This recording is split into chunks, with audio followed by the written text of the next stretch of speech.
বিভিন্ন সময়ে বিভিন্ন দিনে আমি আসি ভাঙড়ের বিভিন্ন বুথে গিয়ে ওখানকার মানুষের সমাধান করার চেষ্টা করি। বসো বসো সবাই বসে বসে সবাই মিলে বস সবার উপকার হোক। বস না নিজেরা যদি বস করছি বস বস সামনের লোক কই না সামনের লোক কই না তুই এরকম কাজ করিস সামনের লোক বস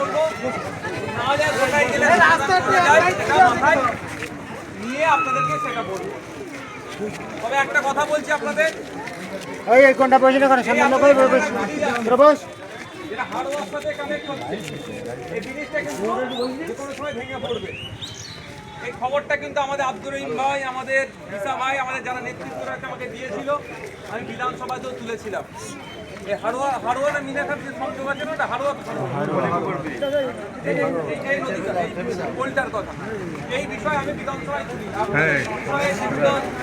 কিছু এই কোন দিকে আমি যাবো, গাড়িটা ঘুরিয়ে নিয়ে চলে যান, গাড়ি ঘুরিয়ে নিয়ে আসতে হবে।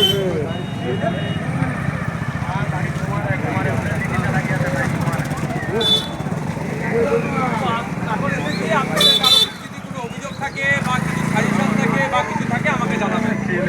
একটা কথা মাথায় রাখবেন, আমি জোর গলায় বলছি, একটা বড় চক্রান্ত চলছে ভাঙড়ের মানুষকে নিয়ে।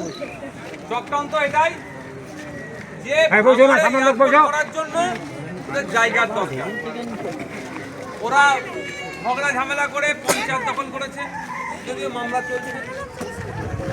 বসো বসো বসো আরে বসে না সবাই মিলে বসে একটু যত্ন বসো। পারেনি কোন জায়গাটায় একটা এমএলএ, ওদের টার্গেট হচ্ছে পরে হানোদানোদা করার চেষ্টা করছে এখন আমাকে বা আমাদেরকে হারানোর জন্য।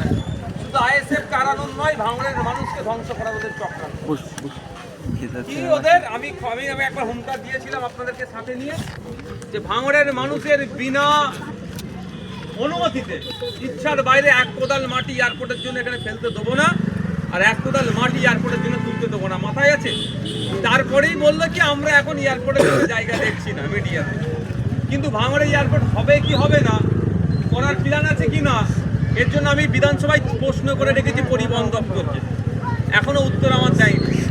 উত্তর দিলে লিখিত উত্তর মানে ওখানে ভ্যালিড হয়ে যেত বিধানসভার উত্তর, দেয়নি মানে ওদের মনে নিশ্চিতভাবে কিছু পাপ আছে।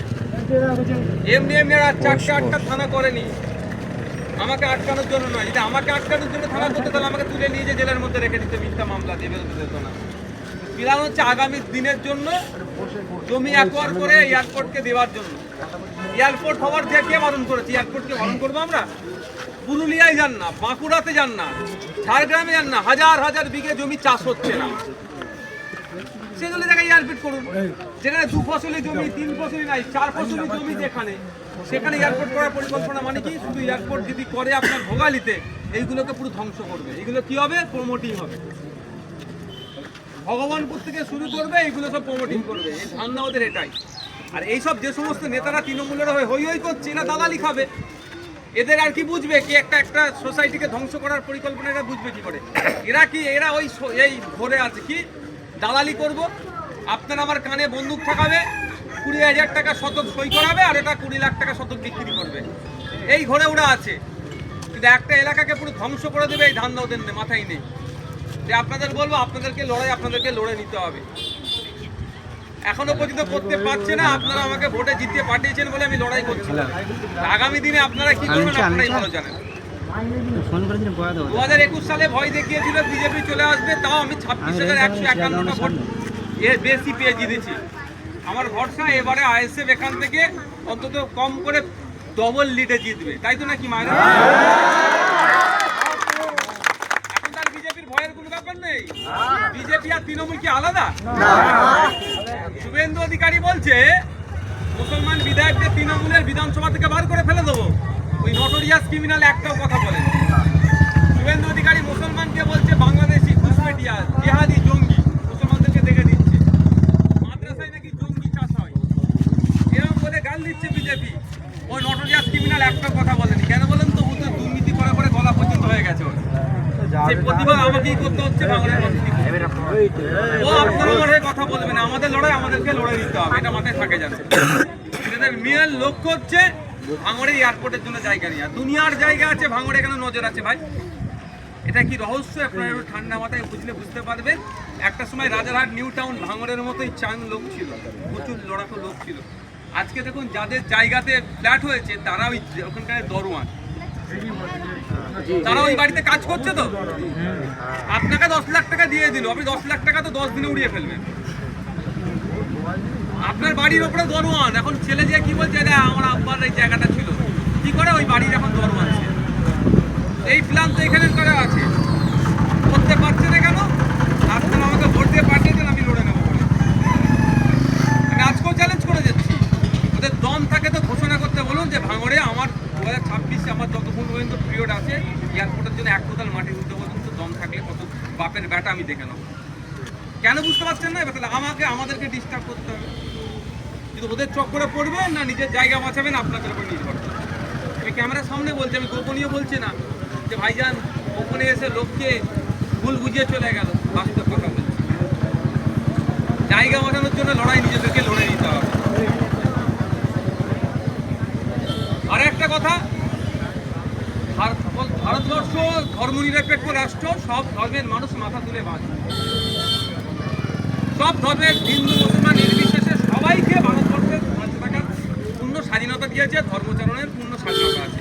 আপনি মসজিদে যাবেন, আপনি মন্দিরে যাবেন, আপনি গির্জাতে যাবেন, আপনি গুরুদুয়ারাতে যাবেন, কেউ আটকাতে পারবে না আপনাকে। এটা ভারতবর্ষের আইন, সংবিধান বলা আছে। কিন্তু দেশ অর্থাৎ রাষ্ট্র পরিচালনার দায়িত্ব যাদের আছে তাদের কোনো ধর্ম থাকবে না, তারা সব ধর্মের জন্য কাজ করবে। মানে ধর্মকে প্রমোট করতে কাজ করবে না, ধর্ম চালানো হচ্ছে। কেউ যদি ডিস্টার্ব করে সেটাকে আটকাবার দায়িত্ব হচ্ছে রাষ্ট্রের। এখন আমরা কি দেখলাম, যেটা মোদির সাহস হয়নি সেটা মমতা দিদি করে। মোদি সাহস দেখাতে পারলো না রাম মন্দির নির্মাণ করে বাড়িতে বাড়িতে প্রসাদ পাঠানো। মমতা তার থেকে এক ধাপ এগিয়ে গিয়ে জগন্নাথ মন্দিরের প্রসাদ পাঠাচ্ছে। এবার আপনাদের বলি, যারা মুসলিম সম্প্রদায়ের মানুষ, আবার যারা নাস্তিক, তারা তো কোনো ধর্মকেই মানে না, তারা প্রসাদও মানে না, তারা কুরবানির গোশও মানে না, তাদের বাড়িতেও পাঠানো হচ্ছে। এটা অন্যায় হচ্ছে না নাই হচ্ছে? এটা অন্যায় হচ্ছে। প্রসাদ বলে আমি এর বিরোধিতা করছি না। কালকে যদি মমতা ব্যানার্জি খেপে গিয়ে বলে, খেপে যাওয়া ছাড়া আর কি বলবো, যে কুরবানির গরু সামনে বছরে কুরবানি হবে, গরুর গোশ সব পশ্চিমবাংলার ভোটারদের বাড়িতে পাঠাবো, এটা মেনে নেবেন আপনারা? না, মেনে নিতে পারবেন না। কারণ গরুর গোশে অনেকের অনিয়া আছে, তার ধর্মীয় ভাবে আঘাত লাগতে পারে। তাহলে আমাদের উচিত হবে না? তাহলে একইভাবে মমতা ব্যানার্জির কি উচিত হচ্ছে? রেশনের মাধ্যমে বাড়িতে বাড়িতে প্রসাদ পাঠানো। আমি অনুরোধ করব, রেশনের মাধ্যমে যদি গরুর গোশ বাড়িতে পাঠাই, যেমন প্রত্যাখ্যান করবেন, রেশনের মাধ্যমে এই প্রসাদের নামে রাজনীতিটাকেও আপনারা প্রত্যাখ্যান করবেন। আমরা প্রসাদকে, গরুর গোশকে, কুরবানির গোশকে আমরা অপমান করব না, অবজ্ঞা করব না। কিন্তু প্রসাদের নামে বা গরুর গোশের নামে যে রাজনীতি হচ্ছে সেটাকে আমরা সবাই মিলে উচিত ছিল বাড়িতে বাড়িতে একটা করে চাকরির লেটার পাঠানো, ওয়ান ফ্যামিলি ওয়ান জব, একটা বাড়ি থেকে একজন চাকরি পাবে। এই ব্যবস্থা দরকার ছিল। বাড়িতে বাড়িতে একটা করে সরকারি চাকরি বা আধা সরকারি চাকরি, বেসরকারি, বাড়িতে বাড়িতে একটা করে তো ব্যবস্থা করা দরকার। সেটা পারলো না, ওয়ান ফ্যামিলি ওয়ান জব পারলো না। কিন্তু যেটা মোদির সাহস হয়নি সেটা মমতা ব্যানার্জি করে দেখিয়ে দিল। কারণ এসব কিছু নটোরিয়াস ক্রিমিনাল পুষে রেখেছে, জানে এই ক্রিমিনালগুলো ভোটের সময় বুথ দখল করবো, আমি এমনি জিতে যাবো, এদেরকে হারাম খাইয়ে কাপড় বেইমান করে মারবো, এই ধান্দা থাকে। ধর্মে ইসলাম ধর্মে প্রসাদে কারণ আছে, যেমন ঠিক একইভাবে অন্য ধর্মের ক্ষেত্রেও অন্য ধর্মীয় ক্ষেত্রে যদি দেখা যায় পুরো ধর্মে গোমাংস, গরুর গোশ, আবার যারা নাস্তিক, না গরুর গোশকে তারা কুরবানির গোশকে পছন্দ করবে বা তারা গ্রহণ করবে, না প্রসাদকে তারা গ্রহণ করবে। তাহলে চাপিয়ে দেওয়া হচ্ছে এটা। এই চাপানোর বিরুদ্ধে আমাদের লড়াই চলবে। আমরা বলছি, মানুষ যখন হসপিটালে যায় তখন ওষুধ পায় না, ডাক্তার পায় না, তুমি আমার ঘরে প্রসাদ পাঠাচ্ছ দায়িত্ব নিয়ে, তুমি তো আমার লোকটা হসপিটালে গিয়ে যাতে ডাক্তার পাই তার ব্যবস্থা করো। আমাদের এই বাচ্চাগুলো স্কুলে যেতে টিচার নাই, কর্মসংস্থান নাই, এই লেদার কমপ্লেক্সে কাজে গায়ে শ্রমিকদের অনিশ্চয়তা আছে, মানে কেন শ্রমকোড মেনে কাজ হয়নি, এর ব্যবস্থা করছে না। এই ধরনের ওরা শুধু কি করছে, নিজের পাবলিসিটি করছে। তাই আপনাদের বলবো সতর্ক হন, যদি না সতর্ক হন আরো বেশি